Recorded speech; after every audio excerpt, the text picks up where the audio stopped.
মনে হয়ে সকা সঙ্গ ছেড়ে দিয়ে রাধার বদন মনে হয়ে সকা সঙ্গ ছেড়ে দিয়ে রাধা বদন মনে হয়ে সকা সঙ্গ ছেড়ে দিয়ে রাধা বদন মনে হয়ে তাই গৌরমানন্দে হরি বল হরি বল। রাধা বদন মনে হয়ে তোমরা দেখো চলিল না গো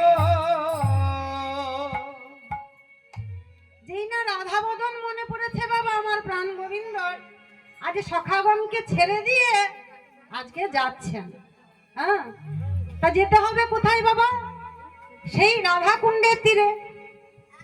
তা যেই না আমার ভামিনী মনোরথে আজ নিজ মনোসাদ পূরণ করবার জন্য আজ আমার প্রাণ গোবিন্দ রাধা কুণ্ডের তীরে শ্রী যমুনার তীরে এসে দাঁড়িয়েছেন।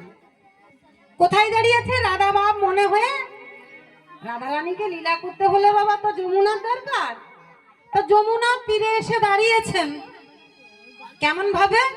দেখো সুচতুর শিরোমণি কান রে, সুচতুর শিরোমণি কান রে সুচতুর শিরোমণি কান রে আহা সুচতুর শিরোমণি কান রে, সুচতুর শিরোমণি কান রে সুচতুর শিরোমণি কান। রথনে অবয়তা আজ সুচতুর শিরোমণি কান আমার যমুনার তীরে এসে দাঁড়িয়েছেন। হ্যাঁ, আর যমুনার তীরে দাঁড়িয়ে ত্রিভঙ্গ হয়ে দাঁড়িয়ে কি করছেন? বলি বাঁশি বাজালো, বাঁশি বাজালো বাঁশি বাজালো। বাঁশি বাজালো